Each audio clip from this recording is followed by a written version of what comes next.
Korang tengok pressure tayar E-7 saya ni. Tadi saya dah bawa kira-kira dalam 7.6 km.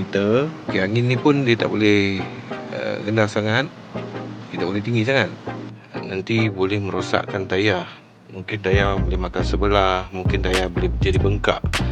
Okey, jadi yang ideal saya akan letak 260, 270. Okey, ni bila kita dah bawa kira-kira 7 km.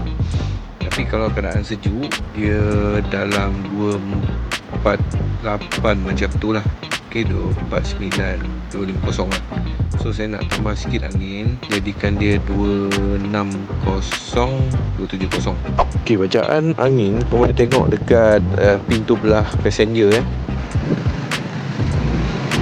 Okey, ni dia. Kalau 3 orang dalam kereta 250. Kalau full load 280.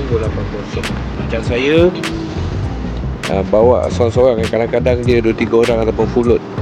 So saya nak masuk dalam 260, 270. Jadi dekat petrol pump ni sekarang 200 kan. Tekan plus. Okey, plus buat 260. Ni 250. Okey, kosong. Macam tu lah. Alright, jom kita isi.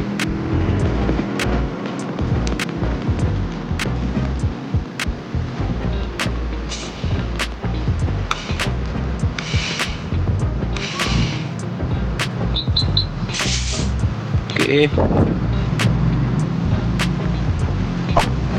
belakang.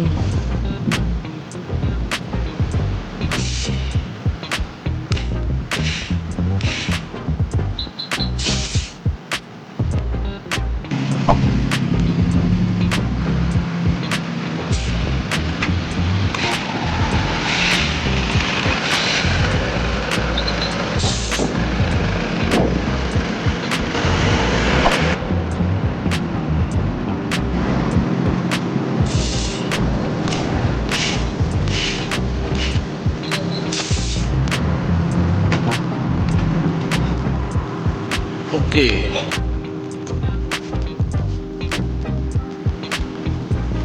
Okey guys. Nampak? Dia naik terus 272, 270, 272, 276.